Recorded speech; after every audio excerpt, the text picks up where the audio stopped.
జై హో కిసాన్ అంటే రైతులందరూ క్షేమంగా ఉండాలి, ఆనందంగా ఉండాలి, సంతోషంగా ఉండాలి అన్నదే మా జై హో కిసాన్ యొక్క ముఖ్య ఉద్దేశం. ఇక్కడ ప్రధానంగా వ్యవసాయమే కాకుండా వ్యవసాయ అనుబంధ రంగాలను కూడా మనం వాళ్ళు అభివృద్ధి చెందాలని చెప్పి మా జై హో కిసాన్ మనసారా కోరుకుంటుంది. రైతులంటే ప్రేమించే వాళ్ళు, వ్యవసాయం అంటే ప్రేమించే వాళ్ళు, అన్నదాతను ప్రేమించాలనుకుంటున్న వాళ్ళు, ప్రేమించేవాళ్ళు అందరూ కూడా వారికి చేయూతను అందించే మా జై హో కిసాన్ను తప్పకుండా సబ్స్క్రైబ్ చేసుకోండి, లైక్ చేయండి, షేర్ చేయండి. ఈరోజు ప్రత్యేకంగా కాలేజ్ ఆఫ్ హార్టికల్చర్ మోజర్ల విద్యార్థుల ఎన్ఎస్ఎస్ పథకము వారి గురించి ఒక్కసారి వారితో మాట్లాడి ఆ ఎన్ఎస్ఎస్ యూనిట్లో వాళ్ళు చేపడుతున్న కార్యక్రమాలను మనం తెలుసుకొని అందరికీ తెలియజేద్దాం.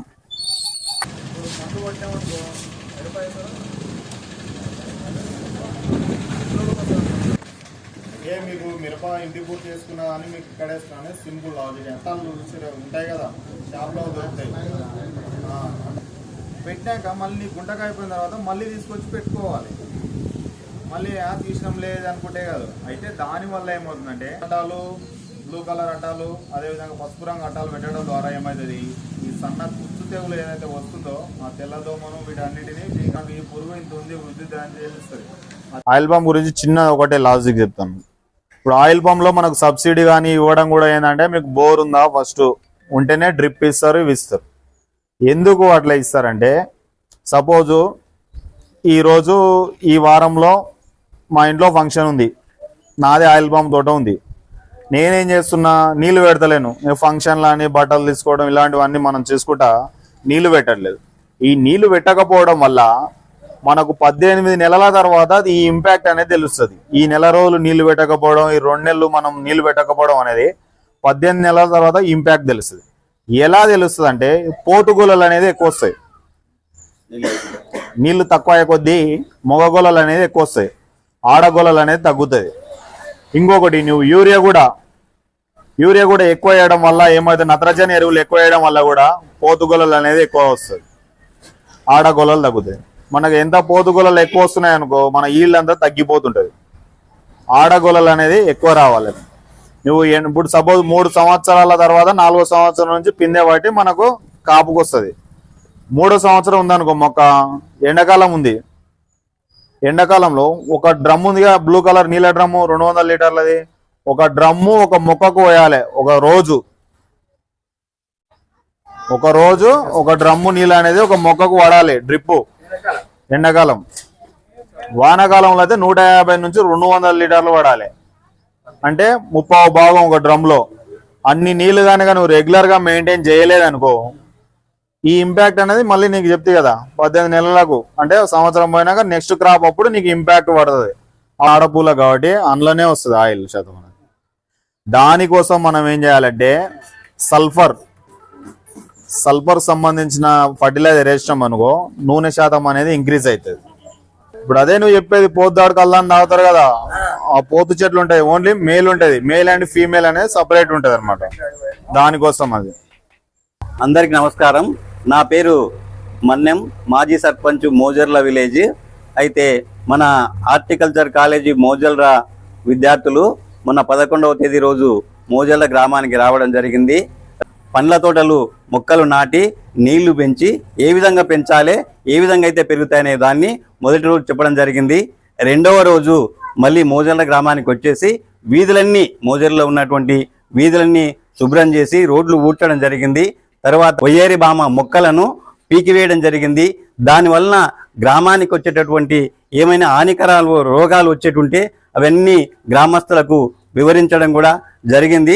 6 మందికి మన కూరగాయల విత్తనాలు, ఒక 12-15 మంది కూరగాయల విత్తనాలు కూడా ఉచితంగా పంపిణీ చేయడం జరిగింది. 2-3 డెమో అంటే చేసి చూపించడం కూడా జరిగింది. ఏ విధంగా నాటాలి, ఏ విధంగా చేయాలి, నీళ్లు ఎట్లా పోయాలి, ఏ విధంగా చేయాలని కూడా నిన్నటి కార్యక్రమం చేయడం జరిగింది.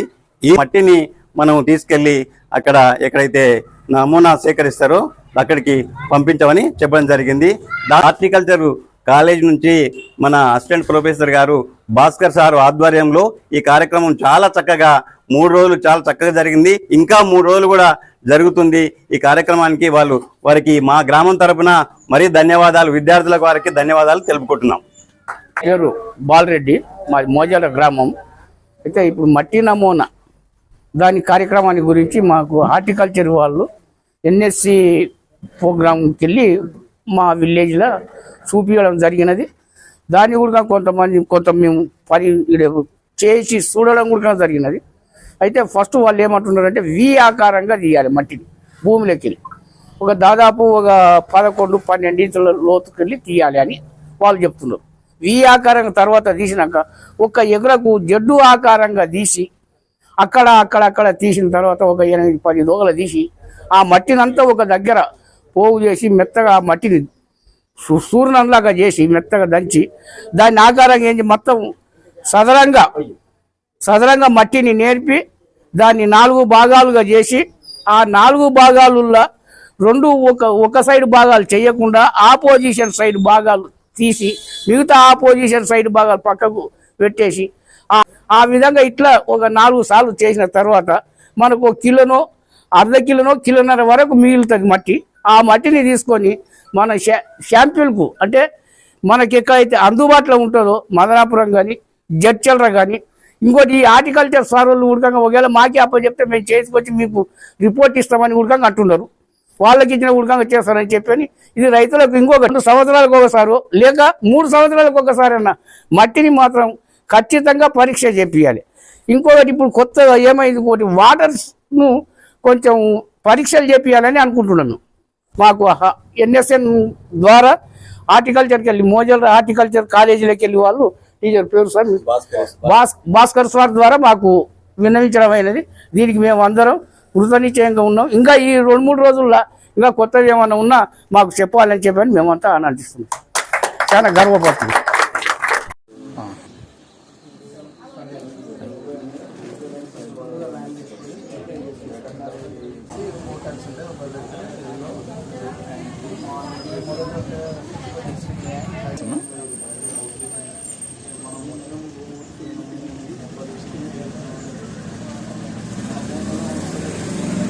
నా పేరు నరేష్. మేము మోజర్ల కాలేజ్ ఆఫ్ హార్టికల్చర్ నుంచి మోజర్ల గ్రామంని as a part of NSS scheme, national social scheme ద్వారా తీసుకున్నాము. అదే మొదటి రోజు మేము మొక్కలు నాటడం, ఇంకోటి రైతులకు ఏ విధంగా ఏ బార్డర్ క్రాప్స్ ఏమేమి వేయాలని చెప్పడం. రెండో రోజు మేము క్లీన్ అండ్ గ్రీన్ చేయడం జరిగింది. ఇంకోటి వాళ్ళ ఇంట్లో కిచెన్ గార్డెన్ గురించి డెమోన్స్ట్రేషన్ చేయడం కానీ. మూడో రోజు ఈ రోజు ఏమో వచ్చేసి మనకు సాయిల్ శాంప్లింగ్ ఎట్లా తీసుకోవాలి, మట్టి నమూనా ఎలా చేయాలి, ఇంకోటి కెమికల్స్, టాక్సిక్ కెమికల్స్ ఉన్నాయి, వాటి గురించి కొన్ని సూచనలు చెప్పడం జరిగింది. అదేవిధంగా చెప్పిన విధంలో మోజర్ల గ్రామంలో ఉన్న రైతులు మాకు మంచిగా స్పందించి వాళ్ళు మాకు కూడా సహకరించారు. అందరికీ నమస్కారం. నా పేరు లావణ్య. నేను కాలేజ్ ఆఫ్ హార్టికల్చర్ మోజర్ల కాలేజ్లో ఫైనల్ ఇయర్ స్టూడెంట్ని. మనం ఇంట్లో కిచెన్ గార్డెన్ చేసుకోవడం అనేది ఎంతో ఉత్తమం.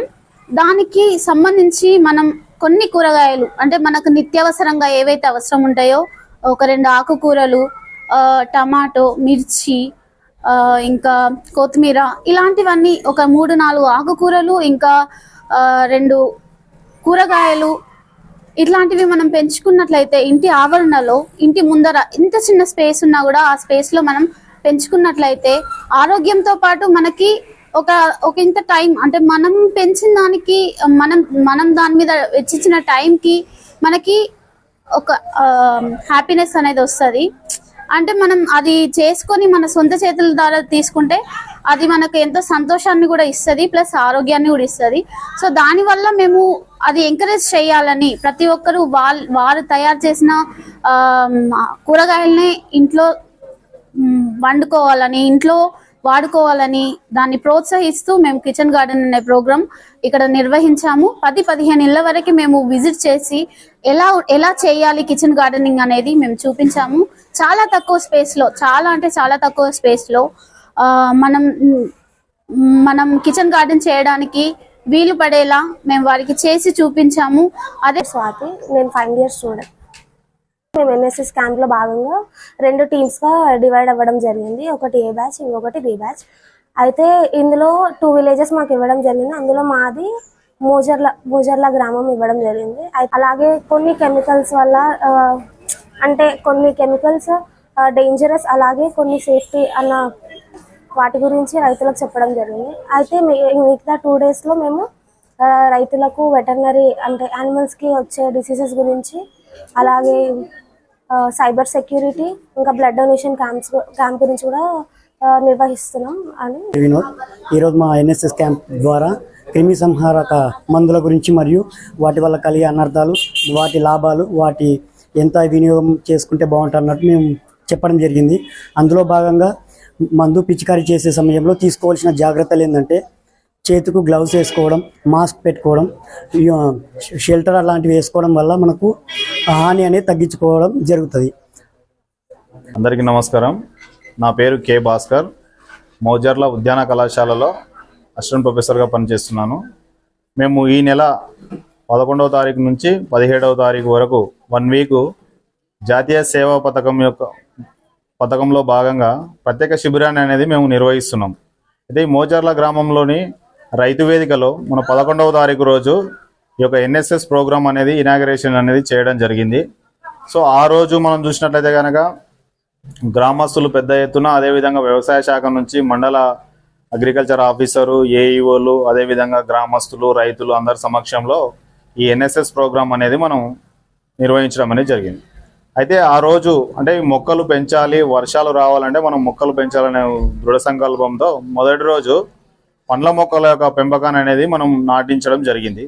ఆ తర్వాత 2వ రోజు మనకు గ్రామంలో ముఖ్యంగా మాజీ సర్పంచ్ మన్యం గారు ఆధ్వర్యంలో కూడా మా గ్రామంలోని వీధులు అనేది కూడా ఒక 5 నుంచి 6 వీధులు అనేది ఊడ్చడం జరిగింది. తద్వారా రోడ్డు పక్కల ఉన్నటువంటి వయ్యారిబామ యొక్క కలుపు మొక్క వల్ల జరిగే అనార్థాలను వాళ్ళకు వివరించడం, తద్వారా మా విద్యార్థులు అదేవిధంగా గ్రామస్తులను కూడా కలిసి ఈ వయ్యారిబామ మొక్కలు అనేది పీకేయడం కూడా జరిగింది. సో దాంతో పాటుగా అంటే ప్రతి కుటుంబంలో కూడా చిన్న కుటుంబం ఉన్నట్లయితే కనుక మనకు కావాల్సిన కుటుంబానికి కావాల్సిన కూరగాయలు అనేది మనమే పెరట్లో పెంచుకున్నట్లయితే కనుక నాణ్యమైన కూరగాయలు పొందవచ్చు. తద్వారా మన ఆరోగ్యాన్ని కూడా పెంపొందించుకోవచ్చు అనే ఉద్దేశంతోన గ్రామంలోని 12 మందికి మేము కూరగాయల విత్తనాల కిట్ అనేది ఉచితంగా ఇవ్వడం జరిగింది. దాని ద్వారా ఒక 2 రైతుల ఇంట్లో కూడా మేము డెమో వేసి కూడా చూపించడం అనేది జరిగింది. తద్వారా 3వ రోజు చూసినట్లయితే కనుక మోజర్ల గ్రామంలో ముఖ్యంగా మన గ్రామ పంచాయతీ ఆఫీస్ దగ్గర రైతులకు మేము ఒక చిన్న శిక్షణ కార్యక్రమం, అదేవిధంగా అవగాహన అనేది పెంపొందించడం జరిగింది. ముఖ్యంగా చూసినట్లయితే కనుక ప్రతి సంవత్సరం విత్తనాలు వేస్తున్నాము, పంట తీసుకుంటున్నామే తప్ప మట్టి పరీక్ష అనేది చేయలేకపోతున్నాం. సో ప్రతి 2 పంటలకు ఒకసారి కూడా భూసార పరీక్ష అనేది ఎంతో ముఖ్యమైనది. కాబట్టి ఈ మట్టి నమూనాను ఎలా సేకరించాలి, దాన్ని ఎలా టెస్ట్ చేయించుకోవాలనే విషయాల గురించి కూడా రైతులకు మేము వివరించడం జరిగింది. తద్వారా ఒకవేళ ఉప్పు నీటి బావులు కానీ బోరు బావులు ఉన్నట్లు కానీ వాటి గురించి కూడా నీటిని ఎలా సేకరించాలి, ఎలా టెస్ట్ చేసుకోవాలనే అంశాలు, ఈ క్రిమి సంహారక మందులు వాడకంలో అంటే అత్యంత విషపూరితమైన ఎలాంటివి, అదేవిధంగా మన వాతావరణానికి కానీ సమాజానికి కానీ ఉపయోగపడే క్రిమి సంహారక మందులు ఎలాంటివి అనేది కూడా మేము డెమో ద్వారా వాళ్ళకు లేబుల్స్ చూపించి కూడా మేము చూపించడం అనేది జరిగింది. ఇంకొకటి వచ్చేసి సేఫ్టీ మెజర్స్ అంటే క్రిమి సంహారక మందులు ఉపయోగించేటప్పుడు మనం తీసుకోవాల్సిన జాగ్రత్తల గురించి కూడా మేము రైతులకు అదేవిధంగా గ్రామస్తులకు అనేది ఈ ఎన్ఎస్ఎస్ యూనిట్ 2 ద్వారా మేము అవగాహన అనేది పెంపొందించడం జరిగింది. సో తద్వారా ఈ గ్రామంలోని రైతులు కానీ అదేవిధంగా గ్రామస్తులు కూడా ఎంతో హర్షం అనేది వ్యక్తం చేయడం జరిగింది.